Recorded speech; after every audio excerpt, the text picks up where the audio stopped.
Arsenal is taking on Brighton today. It's no longer news. You all know that. And we're here to obviously do the needful to bring you what Arsenal last charge were like when they're really preparing for the side of Brighton. Rokani David is my name. This is the Arsenal News Show, strictly talking Arsenal. And I would like to thank everyone who was part of my late night live video. I think you've gone ahead to enjoy it. As we speak now, it has gone ahead to click 1,000 views. And that shows you how you guys have gone ahead to really love it. And I'm really excited that you people are really putting in a very huge shift into this channel. We thank God for the gift of life, the Muslims, Barakallahu Fikum, and Ramadan Kareem. To the Christians, we cover you all in the precious blood of Jesus Christ, and may the living to God bless you and bless you abundantly. Now, as it stands, it looks like we are here to do the Arsenal last preps versus the side of Brighton, a game that's going to be played today, and you guys are really going to be enjoying the game. I've already gone ahead to do the match preview. It's already on the video section of this channel. You can as well go ahead and really watch it to the fullest. You will enjoy it and you'll thank me later. So let's see close to 400 likes, smash on this video, and don't forget to do the needful of really subscribing, because we want to hit 21,000 subscribers, but we want to hit 20,700 subscribers before the end of today. So let's start it off with what Mikel Arteta had to say about the following things before I really show you the footage that really went ahead to happen at the Sobha Reality Training Center. Now, Arteta on what more Arsenal need to do to win the title. Said, win more games. That's what we have to do. We are still not at the top, and we have to transform that into winning and winning and winning. And it's the only way to have a chance in the last game of the season to do it. So I really like it when he says that all they have to do is simple. Win, win, win, win, win, win. And I tell you, there is nothing that Arsenal has to do. They shouldn't obviously look at Liverpool playing Man United, Man City playing Crystal Palace. All that will come in the perfect way and will give them the result they want. But first and foremost, for that to go in their favor, they have to come out and really win. That is it. The first thing they have to do is to win and win and win and win. Because imagine if at all Man United stops Liverpool tomorrow and Arsenal fails to win against Brighton today. Will that help them? The answer is no. It won't help them. So the only way this is going to help them is when Arsenal keeps winning. And I think Arteta went ahead to give us a very good answer that on what more Arsenal need to do to win the title, win the remaining games, and they leave the rest to the teams they're really competing with. It's a 3-horse race, you know, but it being a 3-horse race, it really pans out to who is going to win his games and who is really going to drop a point. And Arsenal is in a favorite position because as they are playing teams like Liverpool, you know it very well, they are playing teams like Liverpool. Sorry, they are competing with teams like Liverpool. And if Liverpool draw and Arsenal win, they'll go level on points. You know that very well. But remember, Arsenal has a much more better goal difference than that of Liverpool. That gives them a very huge edge to obviously win the trophy. As I told you, we might be here and this trophy might be going on the wire to be won on goal difference. That's why you saw to it that all managers are telling their clubs to obviously score very many goals, because Arsenal has a very huge goal difference. I think they're really having a goal difference for like 48. You know, that is Arsenal for you. So every manager is like, let's go ahead, win our games. After winning our games, and we need to obviously go ahead and really score very many goals. Now, for any team that is going to drop points, nothing is really going to keep them up. Arsenal is having a goal difference of 48, so it puts them in a better position to really win the trophy. And today, as I told you that Arsenal can go gung-ho against Brighton, I tell you, they can go gung-ho against Brighton and really score a lot of goals, and they can go rampant. That is it. Again, concerning the goals, Arteta was asked on whether he's surprised Arsenal have scored most and conceded the fewest number of goals, but still aren't on top. He said, this is the level that it's been the level in this league for the past 6 or 7 years. The margins are so small. let's see those numbers at the end of the game, at the end of the last game, and hopefully if those are maintained, I think we have a good chance. So it's all about maintaining the numbers and continuing to do the needful to obviously win these games, as really people have gone ahead obviously coming through to do the needful. So to my own understanding, I think he's really right. It has always been a season and a game of fine margins. Not so? It has always been fine margins in the Premier League, because teams have gone ahead to showcase the best of their best, and you've gone ahead to know to it that teams are like competing for the hardest trophy ever. So all what Arsenal has to do is to continue winning and winning and winning and winning, and see whether they'll have a good chance obviously clinch the trophy. To bring you up to speed, this season Arsenal has gone ahead to play 30 games. They've gone ahead to win 21. They've drawn 5. They've lost 4. And they've scored 72 goals. They've conceded 24. And the goal difference of 48. That's what he was being asked. That, aren't you surprised that a team that has gone ahead to score very many goals and concede very few goals has gone ahead known to be topping the table with 68 points? And he was like, it's all about fine margins, and those small margins are really very important into the side where Arsenal is, and we just can't wait to see how things are really going to pan out into the mix. So this is the last statement of Mikel Arteta before we head into how the players went ahead to train at the Zerbi Reality Training Center at London Conley. He said, he was asked on Roberto Di Zerbi's work at Brighton. He said, I'm very impressed. He's a top manager with a top coaching staff. I think they are really unbelievable. They're really an unbelievable football club. What they have done deserves incredible credit. The way they run the football club, the decisions they have made, and how they have established themselves in the league, and now fighting with the top clubs as well. I think they've done a magnificent job. I think Roberto Di Zerbi has given a very clear style and attractive way of playing football, and they make life very difficult for the opponent. Now, this week, at the beginning of this week, Brighton came up and really made an announcement that they've gone ahead to make a profit of £123 million. You understand? That is Brighton for you, and the moment a club clinches that level, that means they've gone ahead to obviously perform a lot. Remember, they are in Europe for the very first time, right? And they're really earning in some good amount of money as the side of Brighton. And they've gone ahead to sell. By the way, they said minus sales of players. You understand? So, in the UEFA Europa League, they've gone ahead to make some huge monies. They get collection, the sponsorship deals,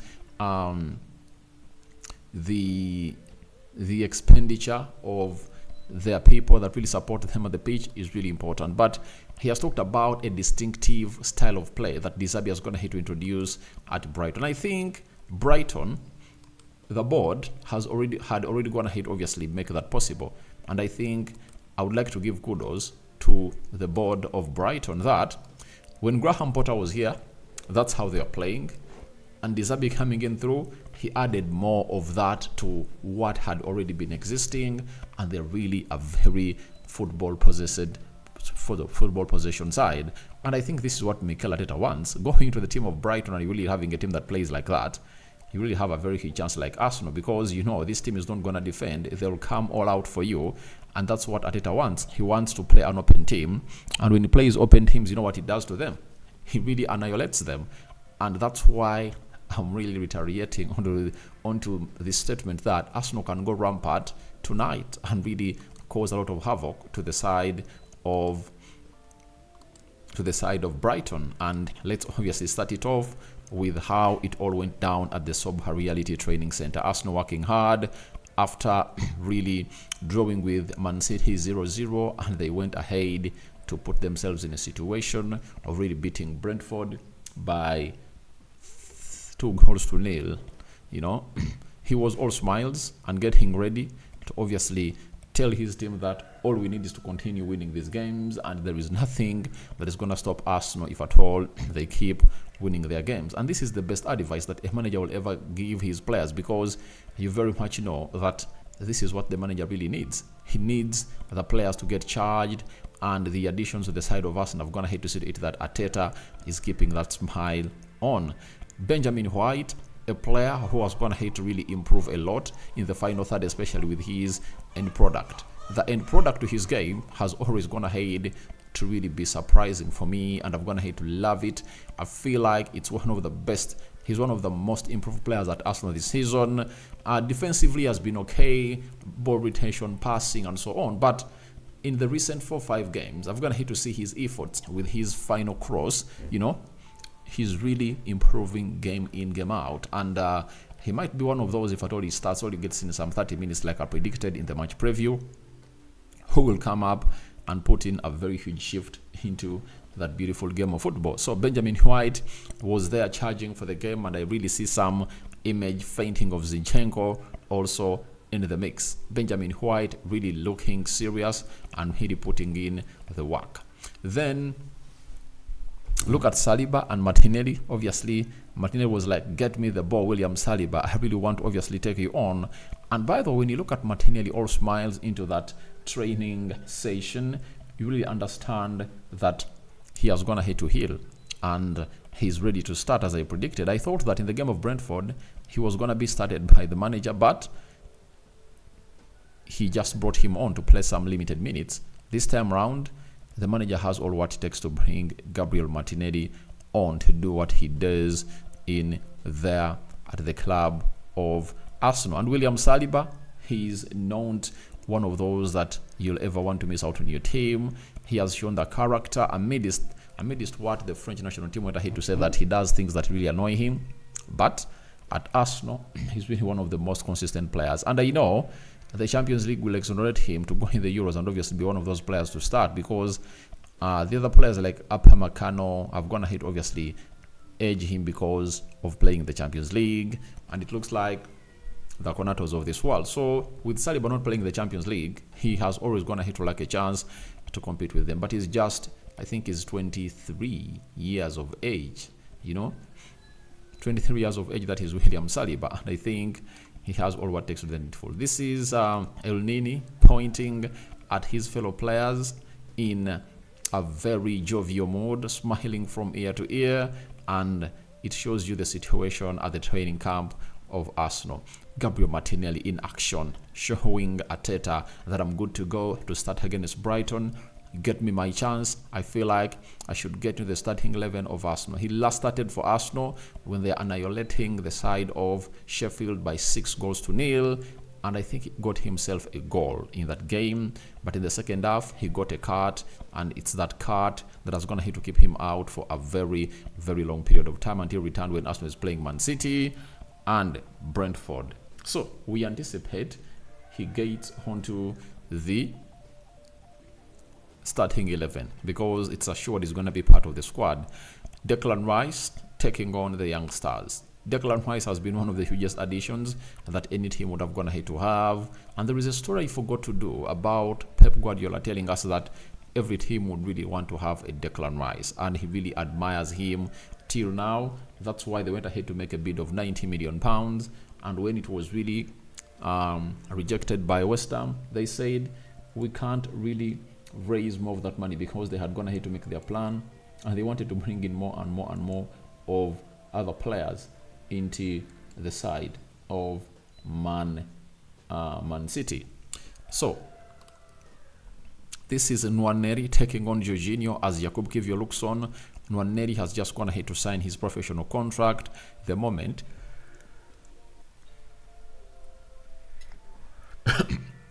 he clinched 17 years of age, he came out and claimed for his contract at Arsenal, and he signed a contract that is really professional at Arsenal. Nwaneri in the mix, training with Jorginho, and for him it's really a pleasure, and it's really one of the things working in his best favors of really training against training with experienced players, and I think they are going to really help him. And there is a story I read that he is always so much with Martin Odegaard, as Mikel Arteta is grooming him to be the next Odegaard at the club of Arsenal. That is Jorginho. He never started against Brentford, and I think he might not start against Brighton, as Arteta might preserve him to play Bayern Munich. Kai Havertz, King Kai. Oh my God. I like it when players are being downplayed and really rated off. They come up and really prove the rest of the people wrong. You know, football fans have what they want, but they don't look at how immensely talented these players are and what they really have to go ahead and redo and improve. Kai Havertz was one of those that was being slated a lot at Arsenal. They never even gave him a full season to prove himself. 3 games in, 4 games in, 5 games in, they were like, he's bad. I told them he's good. And King Kai is the most informed player at the club of Arsenal, holding Arsenal by his back, and he's really putting in the shift that is really required. And I know he's going to start against Brighton. Then Gabriel Magalhaes, one of the best central defenders in the world, left-footed, strong, physical, name it, any quality of a defender that you would want to have at the side of your team. This guy ticks all the boxes that align with it. That is Gabriel Magalhaes. Then Jesus, obviously trying to really take on a player, and he's really also showing signs of wanting to start. The hunger that these players are really having is really helping Arsenal a lot. We look at Gabriel Jesus and how he's hungry to obviously go ahead and beat with the needful. It really shows you exactly how this Arsenal side is ready to really annihilate any side they are going to really face anytime from now. But he's pushing to get into the starting 11 of Arsenal for the very first time ever since return from injury, but it will depend on how he's good in the manager. I think he started against Man City, right? I'm sorry. He started against Man City, and he had a very good show, though he never really scored on the day. Nketiah Eddie trying to dribble as he is being watched on by Jorginho, but he came on against Brentford. He felt like he was showing in the biggest efforts, but all he had to do was not to miss out on chances. But in a game like Brentford, if at all Eddie Nketiah, they bring you on, you know how competitive it is that you are now with the third fiddle in the pecking order for the forwards of Arsenal. He needed to obviously put up a show and really score those goals, but he didn't, you know.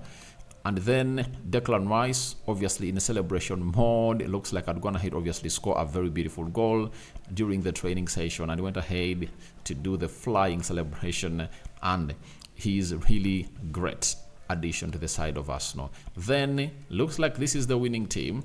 I'm having Thomas Partey, Trossard, Gabriel Jesus, and for the very first time, Julian Timber in the mix. Oh my God, Julian Timber is really one of those players that you'll ever want to watch on. As I told you, that Arteta said the player is physically fit, ready to go, but they need to first play him in the under-21s. All they gave him a behind closed doors game to test his fitness levels, meaning that he might not come early as expected, but it's good to see it that he's part of the Arsenal side, training and doing the needful. Thomas Partey, man who really went ahead to play some good minutes as Arsenal was playing against Brentford, played as a CDM alongside Emily Smith-Rowe and Martin Odegaard. He showed it the best quality. Trossard in the mix, as you see him there for you. Jorginho, Arteta, all smiles, and obviously Jesus, Partey, and the rest. Look at the smile of Gabriel Magalhaes. Looks like they are given balls and they're supposed to dribble through a tight space, and it was a very, very, very tricky duel that was being undertaken by the side. So guys, thank you very much for watching. Through smash like button, comment and share. For watching us for the very first time, endeavor to subscribe to this channel so as not to miss out on stories that we do upload in here on a daily. Rokani David is my name, and continue to subscribe to this channel and don't go anywhere. I'm here to let you know that we are here to do the needful, and let no one tell you that we are not gonna bring you the latest stories. I sign out. The Muslims, Ramadan Kareem. To the Christians, may the living to God bless you abundantly. Saturday action packed. Man City is the first one to play Crystal Palace in the next 5 hours. That game of football is going to be on, meaning that I'll come I do the match day live, and then we'll have to do the match reaction, provided all goes as to plan. So continue to subscribe. You know the magic number you want to hit. You want to hit the magic number of 21,000 subscribers. I'm out. Bye bye, my mate.